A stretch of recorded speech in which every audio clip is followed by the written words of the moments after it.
Good evening, everyone, and welcome to the Real Science Exchange, the podcast where leading scientists and industry professionals meet over a few drinks to discuss the latest ideas and trends in animal nutrition. Tonight, we've got a very interesting topic, but I'd first like to start off with my co-host tonight. Joining me, Walt Cooley from Progressive Dairy Magazine. Walt, I want you to just introduce yourself to the audience and tell them a little bit about what you do. Yeah, thanks, Scott, for inviting me to visit on this podcast. Progressive Dairy is my affiliation, editor with that publication, and we also have our own podcast. So, co-host that podcast with some of the other editors, and glad to be here to talk with Yeah, some and of your what's the name guests. of the podcast? The Progressive Dairy Podcast. All right, there It's you go. very Awesome. apropos named. And the frequency of that is? The podcast comes out anywhere from weekly, sometimes multiple times per week. Okay, great. Awesome. My color commentary today is going to be Matt Musselman from DFA. Matt, introduce yourself. Tell us about what you do at DFA. You bet. Well, great to be with you all this evening, Scott. I had the distinct pleasure to grow up on our family dairy farm in Iowa, where we milked a few cows in a double two site opening surge parlor back in the day. So I've been in and around the dairy industry my entire career.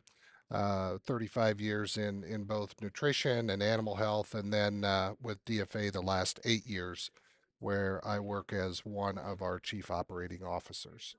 Excellent. Well, thank you for joining us. And our featured guest is Torsten Hemme, and he comes to us from Germany. He gave a presentation this week at the Western Dairy Management Conference called Understanding How the U.S. Fits into the Global Dairy Development. So, welcome, Torsten. Thank you. You and I have got to know each other a few years back when you were with IFCN. You're no longer with them, but tell us what you're doing now and give us kind of a broad overview of the conversation or the presentation you gave yesterday. Okay. Yeah, good evening, ladies and gentlemen. It's a great pleasure. Myself, I'm a dairy economist and have been the founder of IFCN. I handed over the business to the next generation and right now support people. So I'm a lecturer at University Kiel and I'm a dairy farmer in New Zealand because I think it's a great place to be a farmer. So Excellent. now you want to hear what I have been talking about yesterday? Yes, absolutely. Well, first, we commonly ask here at the pub, what's in your glass tonight? And you've got quite a glass. So why don't you tell us about that?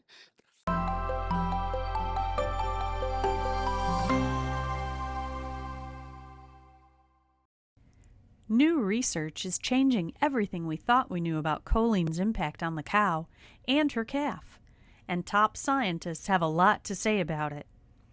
They are presenting new research that supports choline as a required nutrient to optimize milk production, choline as a required nutrient to support a healthy transition, choline as a required nutrient to improve calf health and growth, and choline as a required nutrient to increase colostrum quantity.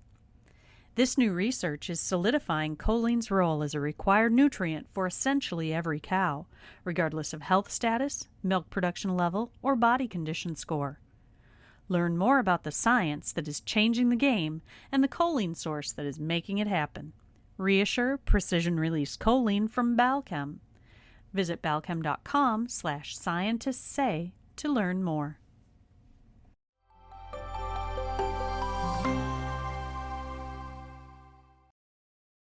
Well, I studied in Texas, and I learned that in Texas everything Everything's is big. a little bit bigger, right?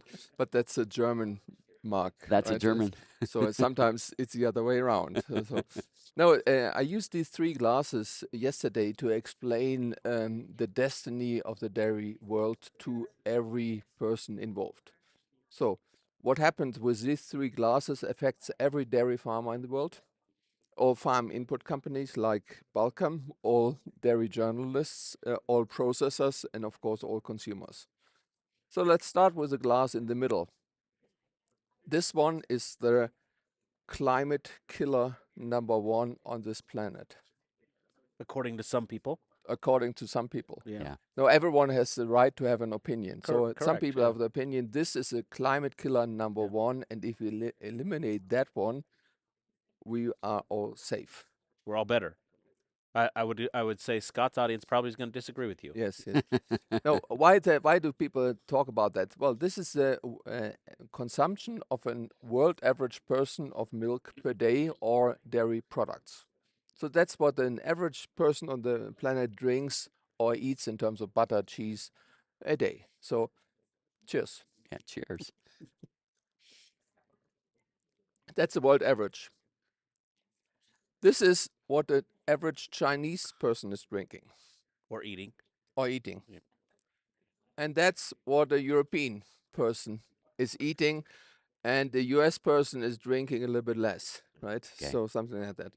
So it's either this 1 liter of milk or the or corn related part in cheese. So one pizza is 1 liter of milk, or 2 cheeseburgers is also the same. So that's the dairy demand. And the most exciting thing now is the world average going up or down. And that mainly affects how people in China or other countries increase over here, or what happens to our guys here if you have more people in the rich countries become vegan, so demand gets less. So the question is, are these going faster up, where these might go down, or have these guys still the possibility to go up? So that's the biggest question in the dairy world today. Yeah. And do you have answers for those questions?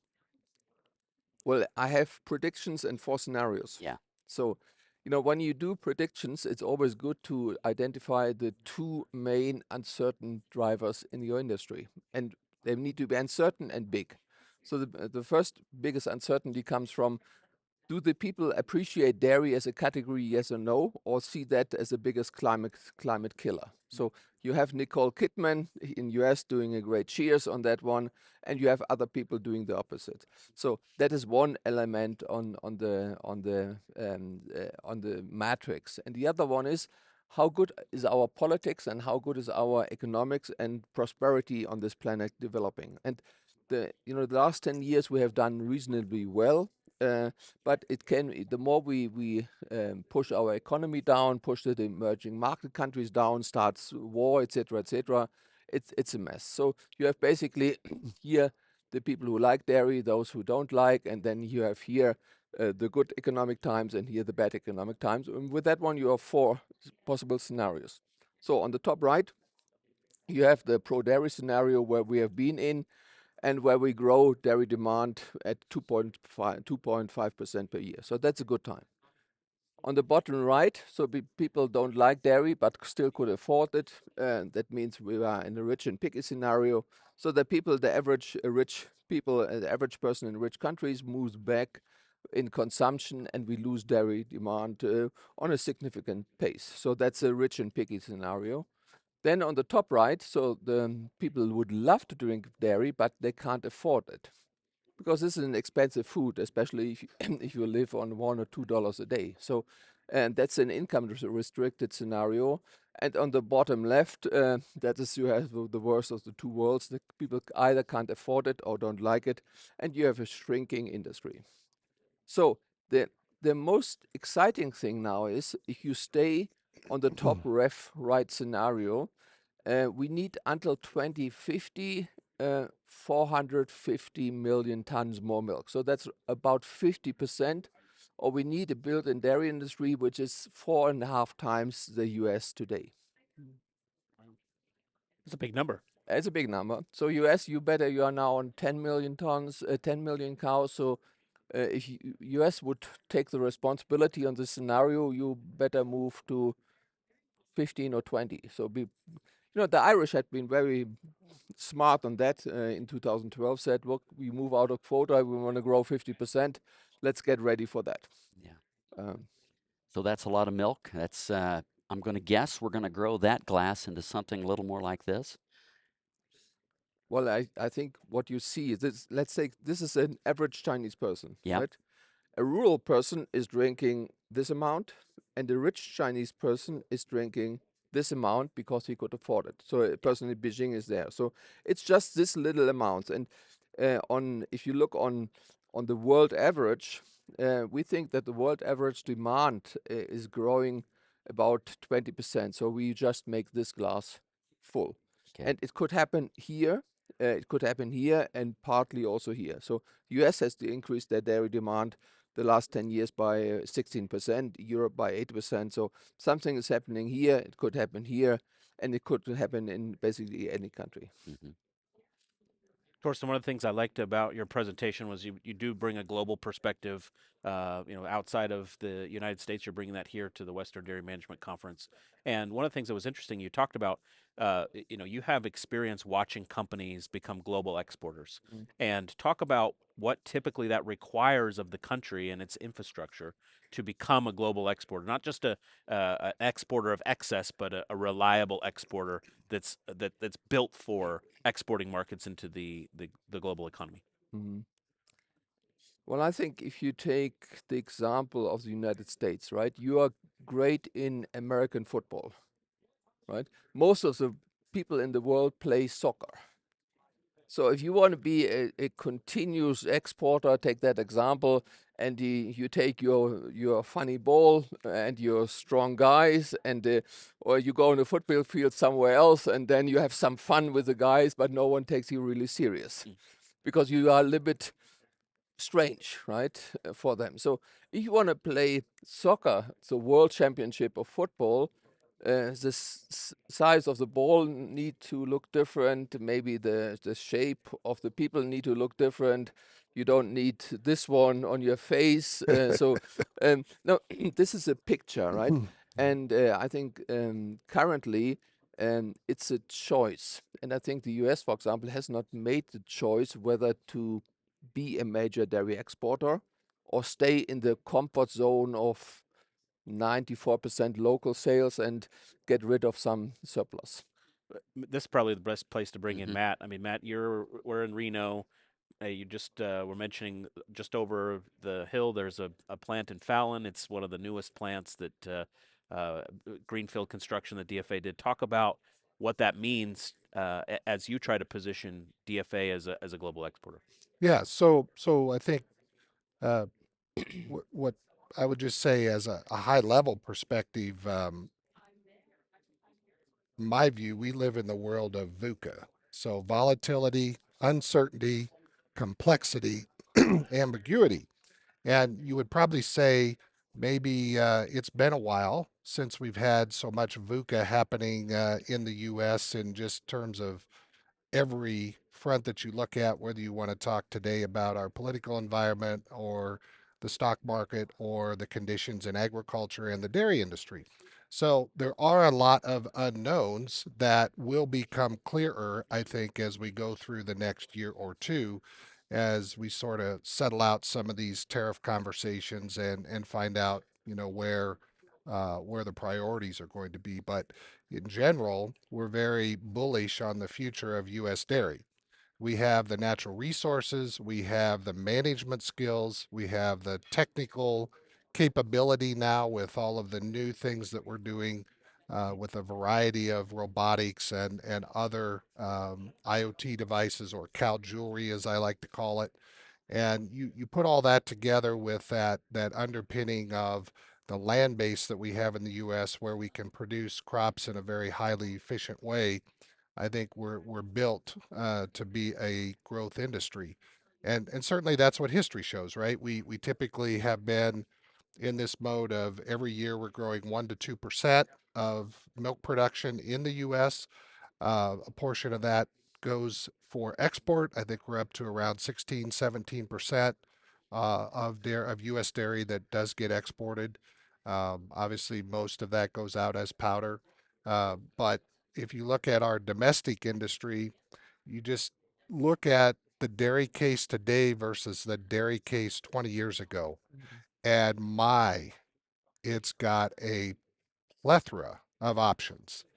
And I think consumers in the US now are really sort of coming to a new place around dairy. Butter is cool again. Ice cream is delectable. It's even fashionable to drink milk again. Now, maybe it's a little different than that milk you have in your glass. It might be a microfiltered product that's higher protein, maybe filter out the lactose. But the point is, there's a lot of new things that are coming to the marketplace that are causing American consumers to sort of take a look. And I think that's very exciting for our farmers to be able to be tapped into this innovation space and have the ability to see the milk that they produce being turned into so many delicious products that Americans can consume. Torsten, you and I have done some work, and I liked in your presentation yesterday, you mentioned, I mean, one of the assets of the American dairy industry is not only the development of new technology, but also the forefront industry to adopt a lot of new technologies. Yeah. That's one of the strengths of the dairy industry in Yes, the U.S. Well, we did this exercise, started that 3 years ago, mapping what happens in dairy farm tech space. And currently, we identified 250 companies in the dairy farm tech space. And the amount of money which was invested by this company was more than $1 billion in technologies for farmers. So that's, and most of the companies are from US. So that's a strong assets. And congratulations to that one. And I agree with you, Matt. If you have the technology, you need to bring it into the farms and make it work. And there we have an advantage of larger farms can make that happen much faster, much better. And most likely that would stimulate structural change and speed up the structural change again. And if you're already big and have a structure and fuel in new technologies, you gain faster than an average farm in Europe or in the other parts of the world. So I think a clear asset. And Matt, I fully agree to everything you said. The US has the potential. If you look saying who will produce this 450 million tons of milk, so 4.5 times the US in the next 25, 30 years, people think New Zealand might have limitations, similar like California has limitations currently. Europe, Holland probably clearly has limitations. In some countries are limited. Then you see, okay, where is the ability to produce that milk? Then you look for Latin America, South America, where the macroeconomic conditions are not there for with interest rates and stability for people to do larger investments. Eastern Europe was a nice place to be. Currently is politically a little bit unstable, so it will not happen there. Well, and then you stay with a country like United States and Canada. Yeah. So I sense you've got a skepticism that the U.S. can step up to fill this great demand. And can you talk a little bit about that and why the skepticism? Well, I've been studying the U.S. Dairy industry and U.S. people for 30 years, and I think you definitely have the ability to be the world championship of dairy in the world, to be the leading #1 dairy exporter in the world, and bypassing probably exporting the volume what is Europe and New Zealand is doing today. So that means you might move from you increase your milk production by 50%, and then you are there. Mm-hmm. So it's adding 5 million cows here. But that would mean that you need to give up some of your current pattern of handling things and seeing the world. This is changing the football to a soccer ball, right? Yes. So yes. explain some of those things. Like how do we go from playing one sport to another, in your opinion? The joke is about a survey done by the United Nations and asking all the countries in the world one question. And the question was, how do you solve the issue of food shortage? Or now, what's your honest opinion on solutions on food shortage in the rest of the world? Highly relevant question. We have 800 million people hungry, rising style. So highly relevant question. And this survey was a complete failure because the countries didn't understood the question. Okay. So in Africa, the term food was not fully clear because there was not too many. In Europe, the term shortage was not understood, so because so far Europe had all the food, all the security, all the natural gas, so everything was there, so shortage was not understood.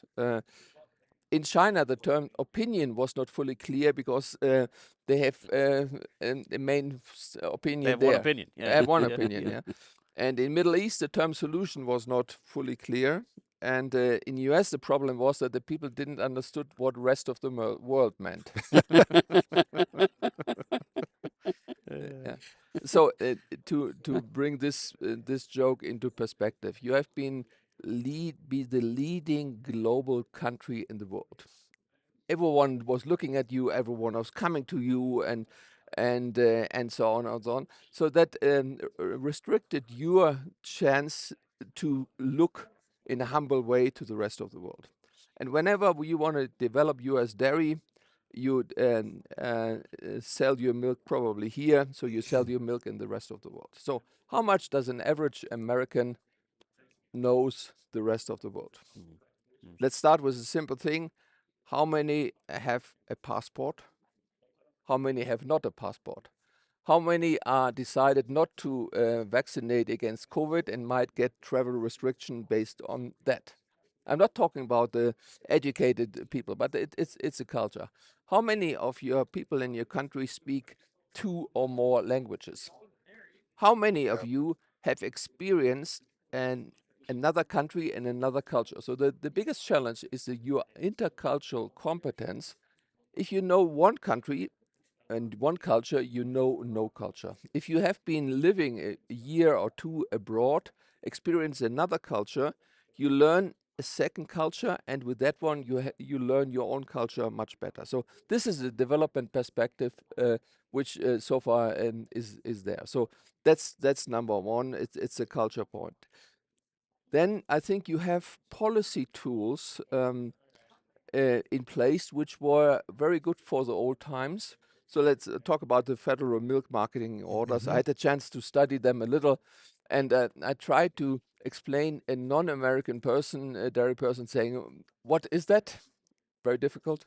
And then, why do the Americans need it? That's even more difficult. And then the question is, do you need something for which no other country needs in the world? And if you want to become a major dairy exporter, or is that basically the thing what is hindering the dairy industry most, and is hindering your companies to do foreign dairy investments?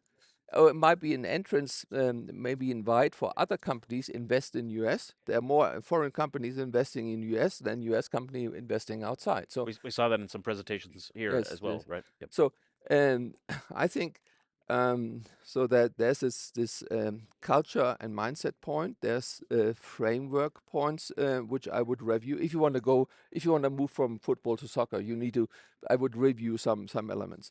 And what I learned in America, if you really want something, and you're really great, right? If you really want something, you have the self-confidence, you can be there, but you need to probably throw out some of the things of the past which are not that needed anymore.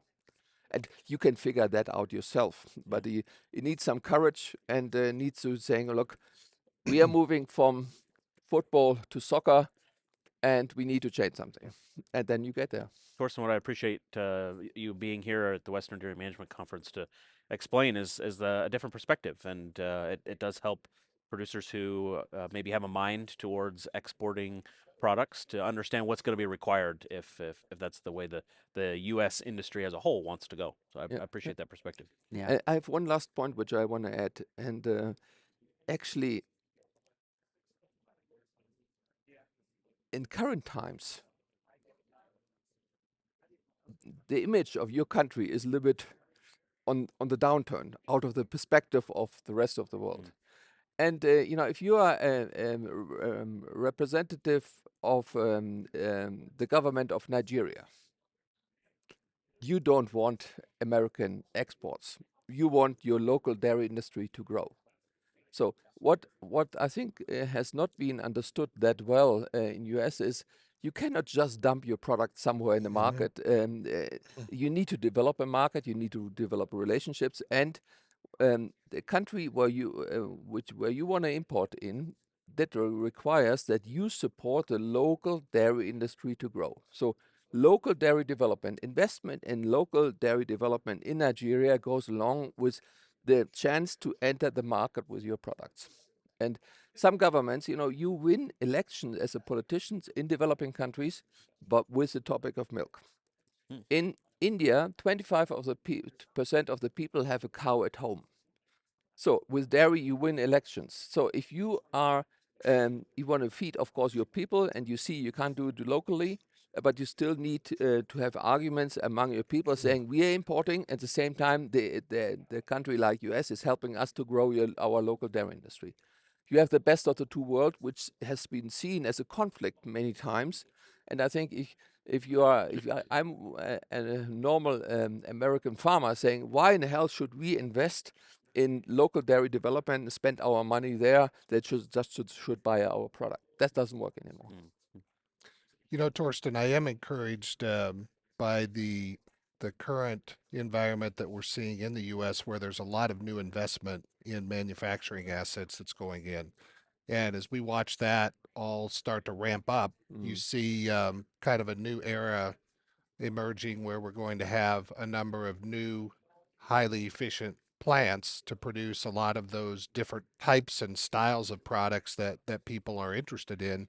I do think that gives us a little bit of a uh, build it and we will grow into it type scenario.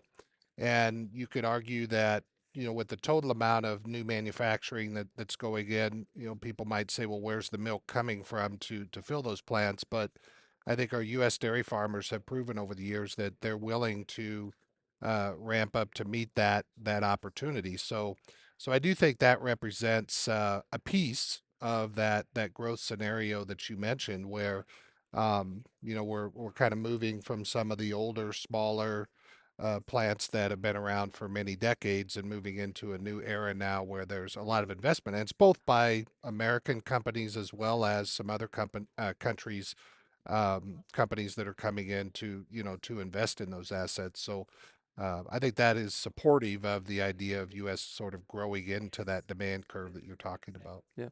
No, I fully agree, and I think the number was big yesterday. It was $9 billion in processing investment. Yep. We saw that's a big Yep. number. Yep. And what I wonder is, I think you have the processors on board, but if I look what I learned from the farmers today, cow numbers stable, milk production volumes in natural fat protein content flat for 4 years. And if you invest most of your cows with beef semen, I think you're not believing in a growing dairy industry. So I think I wonder, there's one most important driver for milk supply the last 20 years, which we have not, or 40 years, which we have not fully understood yet. And that is declining interest rates. Mm-hmm. So we have been living 40 years with declining interest rates from 18% to 2%. And anyone who is invested in dairy and didn't go operationally broke has become a millionaire. And now you have millionaires farms. People are my age. And now the question is whether the next generation is also a dairy entrepreneurial company, not having the backwind of lowering interest rates. And let me explore that a little bit more. Lowering interest rates means a booster on asset values. Mm-hmm. So you start your farm, you buy a farm on $2 million, you're very engaged, you put 80% loans on that one, and with the increase of asset prices, you not even pay back your loans. After 5 to 8 years, you're on 20% loans versus assets, and you're very comfortable. So this is somehow something what have fueled the growth of the industry to an extent. And you have the Generation X and Boomer guys who have ran their farms. So now you have a different generation of farms. You have asset prices which are sky high, Mm-hmm. and I think the whole capital management of these farms is a challenge. Every challenge can be overcome, but to have a closer look on that is worth to do. Mm-hmm. Torsten, I wanted to ask you a question from your presentation. One of the graphs that you showed was showing world milk prices versus country prices across, Europe, United States, and other parts of the world. And one graph that was really interesting, I want to get your take on this, was, for the first time in 2025, the U.S. price is below the world price. In other words, we are right now a low cost potentially supplier, where that hasn't been the case. Mm. Do you see that trend going forward in future years, or is that just a blip that's going to flip back the other way at some point in time? I think it's a blip because you get times where your price is significantly higher than the world market and then lower. So you're moving around that one. So I would not overestimate that Okay. one. And even though if you 10% higher milk price for exports is a big thing. So basically, with more than 10%, you lose your competitiveness on the world market. Like Europe today, with the current butter prices, our production cost of cheese is significantly higher than in US. So Yeah. it is a significant burden once you deviate from that price. So Mm. I think it's more an occasional thing. If you have overshoot a little bit, you undershoot. You kind of follow up to that question. So, where does U.S. rank in terms of cost of production, and where do you see that going longer term now out through 2050? Yeah. Give me a prediction of your exchange rate. Okay, yeah, yeah, I don't know. To zero, one to 1, 1 to 10, 1 to 30, Well, 1 to let's just say it's stable. Yeah. stable. Okay, good. I think y- I need to have it out of my head. Uh, New York, not that good. Rising costs in US the last 3-4 years, but rising costs is not a key challenge because costs are rising everywhere in the world. The challenge is that most other countries inflate or devalue their currency against the US, which Yeah. makes their dairy farms more competitive than the yours. So overall, I've seen the large scale dairy farms at moderate feed prices with moderate exchange rate, competitive at international prices. But probably not, the price is probably not good enough to accelerate a 5 to 10% growth in milk volumes, what we have seen in the past. And the biggest challenge in our prediction right now is we see the milk demand rising, the supply not rising as fast as that. And even though we have slightly higher prices and currently higher milk prices, not activating milk supply, not in New Zealand, not in Europe, and so far not in the United States for a number of reasons. So that means we are probably in front of a structural milk price shift from an old level. So the old level was $17 per hundredweight for many years. We are now maybe on an average between $19 and $20 per hundredweight, but it might be the case that we move that was a 20% jump of milk prices, but it might be the case that we move towards 21, 22, maybe $23 average milk price in the future years. And then the question is, what happens in US at the milk price? Predicted milk price was $23. What happened in Europe? What happened in Australia and New Zealand? Where do we activate first the milk volumes? Matt, weigh in on that. I'd be curious to hear your. Are we in a base price kind of shift upwards with rising costs? I mean, certainly inflation has played a significant part the last few years in where we are today with the cost structure, no doubt. But as we all know, the feed price drives so much of that cost of production, somewhere 50 to 60%. And so, as the feed price goes, generally speaking, so goes the broader economic picture for the farm. And we have a lot of dynamics going on right now in that grain market that then everything else gets priced off of. That we'll have to see how that all settles out now that we've got a shift in how we're exporting, in particular to Asian markets. So we'll see how that all plays out. But right now, at least, we have a more favorable milk feed margin in 2024 and into the first part of 25 than we've had for a little bit. So I think that's helpful.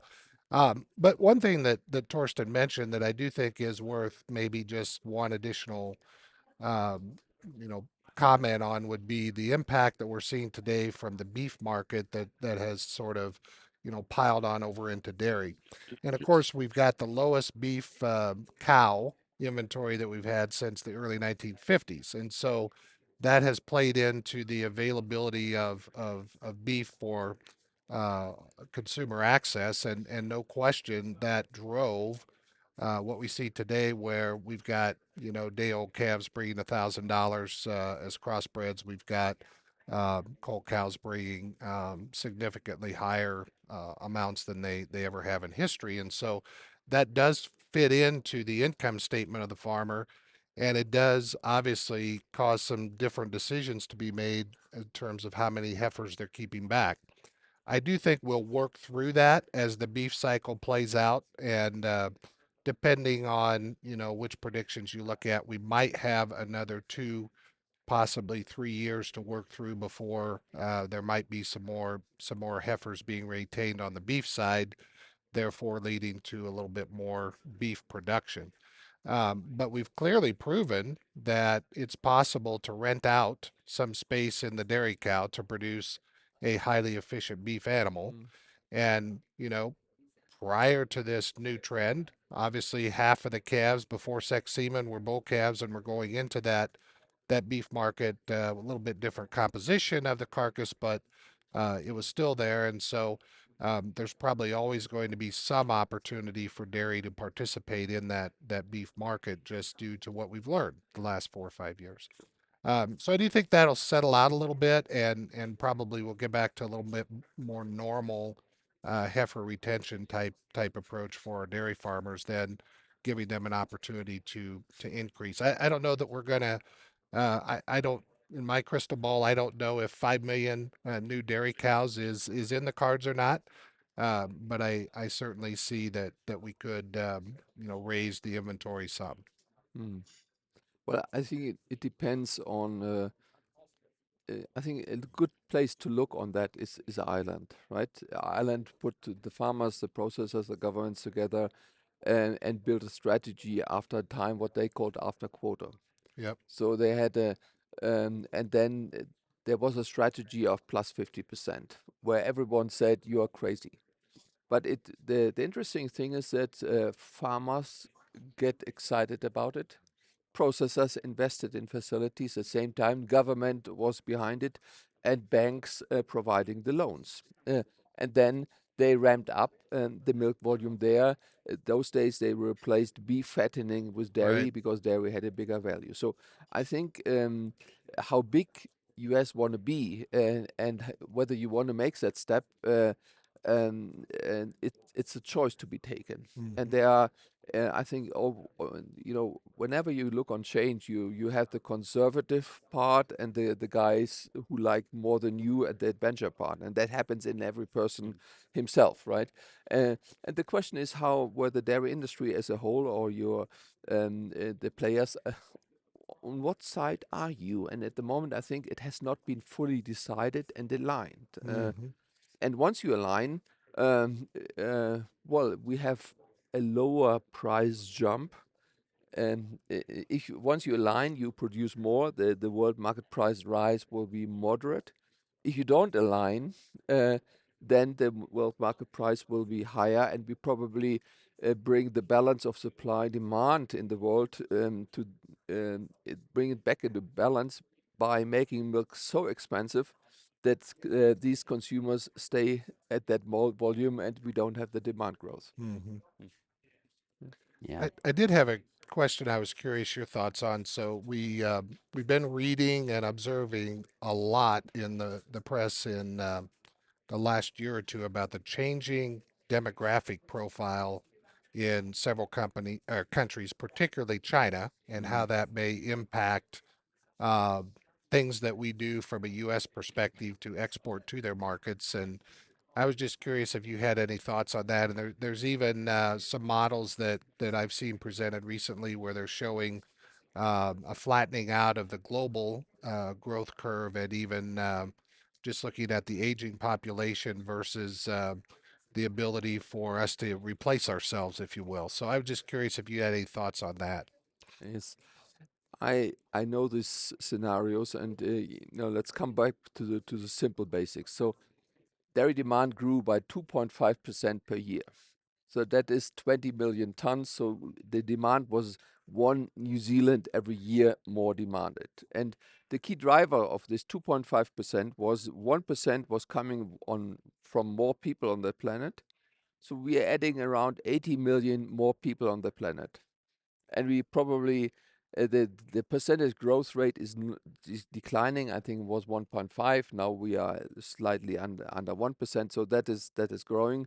And the second driver for the 2.5% growth is the demand per capita. So people from here move into here.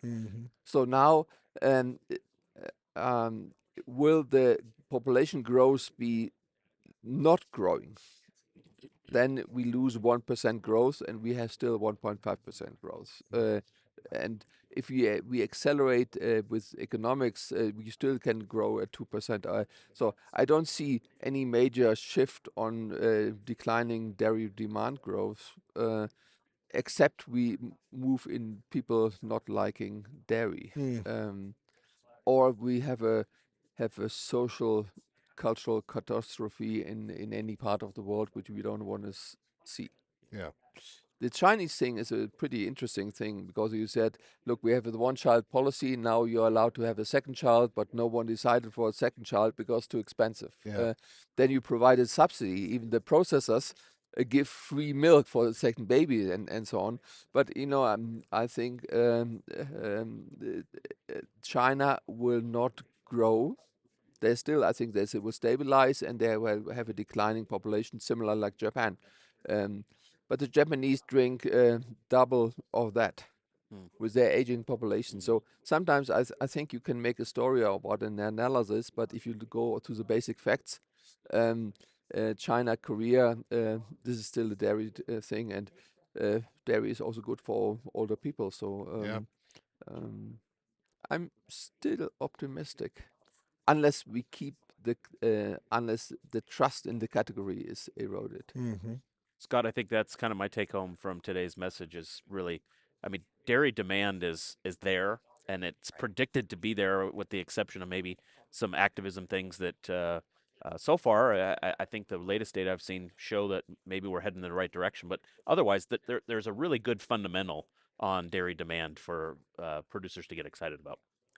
Yeah, that's kind of my key takeaway as well, right? I'm pretty simplistic as I look at this, and if we're going to grow 450 million tons by 2050, I guess I've got a lot of confidence in the American dairy farmer. If there's a gap, we're nothing but capitalists, right? We're going to fill that gap, and so I've got confidence in their ingenuity to do it. So I'm positive about it.